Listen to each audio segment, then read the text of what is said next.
Halo teman-teman, kami dari kelompok 3. Aku Farel. Aku Selin, aku Valen, aku Cynthia.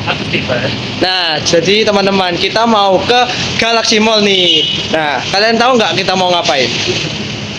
Kita mau nyari Semanggi Surabaya. Yaudah, kita nggak usah lama-lama, kita langsung berangkat yuk. Ayo, ayo, ayo, ayo, ayo, ayo, ayo.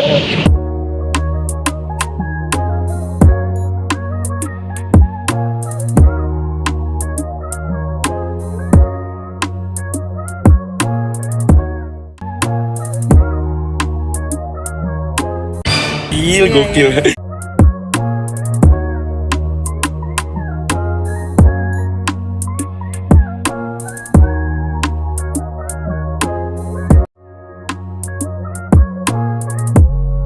Nah, ini teman-teman, kita sudah sampai.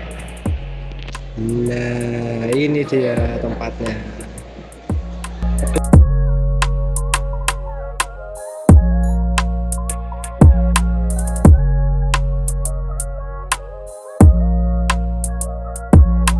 Sekarang kita mau cari tahu nih, ya apa sih rasanya? Pertama dari Selin.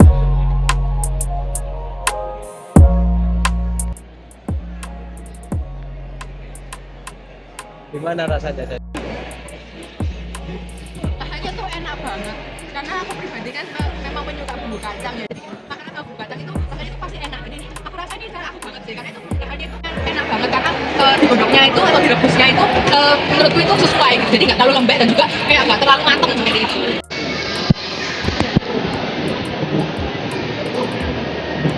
Gimana nih Liv rasanya Liv? Enak nggak? Enak banget. Benar-benar selera. Ayo siapa lagi yang coba nih?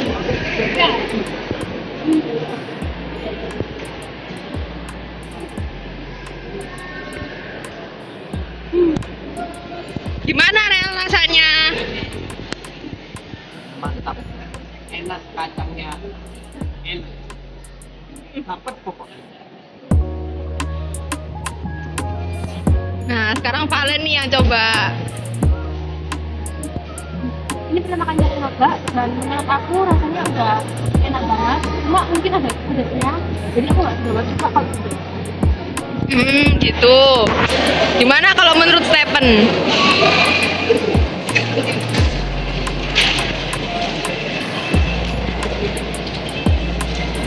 Misalnya cukup enak, sayurnya juga.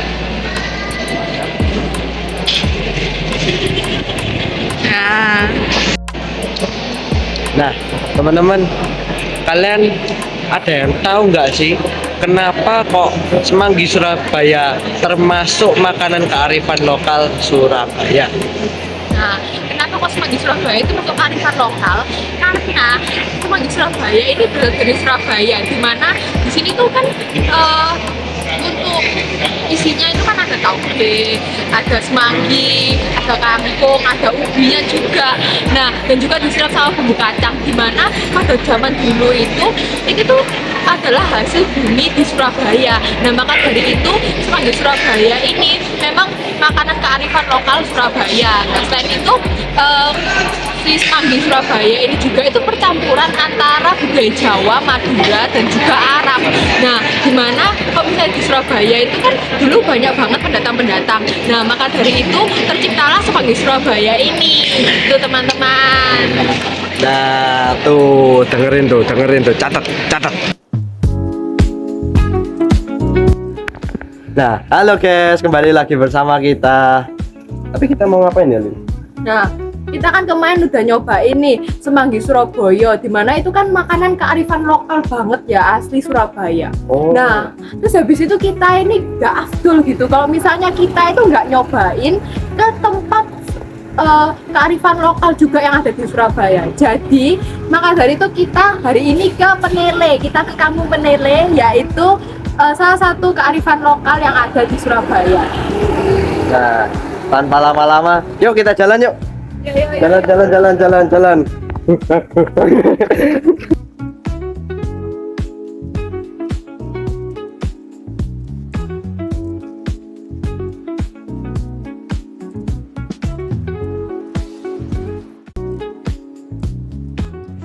Nah ini teman-teman, Museum Rumah Lahir Bung Karno yang berlokasi di Gang Pandean 4, di mana ini menjadi saksi bisu awal kehidupan Soekarno, sang proklamator dan presiden pertama di Indonesia teman-teman. Lahirnya itu pada tanggal 6 Juni 1901. Soekarno itu menghabiskan masa kecilnya di rumah ini sebelum akhirnya menjadi tokoh utama dalam perjuangan kemerdekaan Indonesia. Museum Rumah Lahir Bung Karno kini menjadi salah satu destinasi sejarah di Surabaya. Awalnya, rumah sederhana ini dimiliki oleh Siti Jamila yang belum mengetahui nilai historisnya.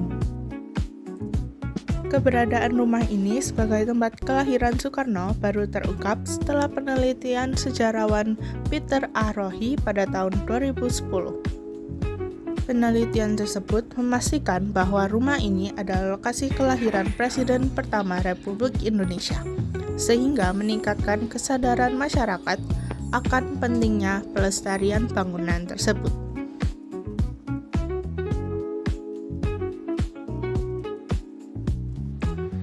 Pada tahun 2020, pemerintah kota Surabaya mengakuisisi rumah ini dan meresmikannya sebagai museum. Langkah ini menjadi upaya pelestarian sejarah sekaligus penghormatan atas perjuangan Soekarno bagi bangsa Indonesia.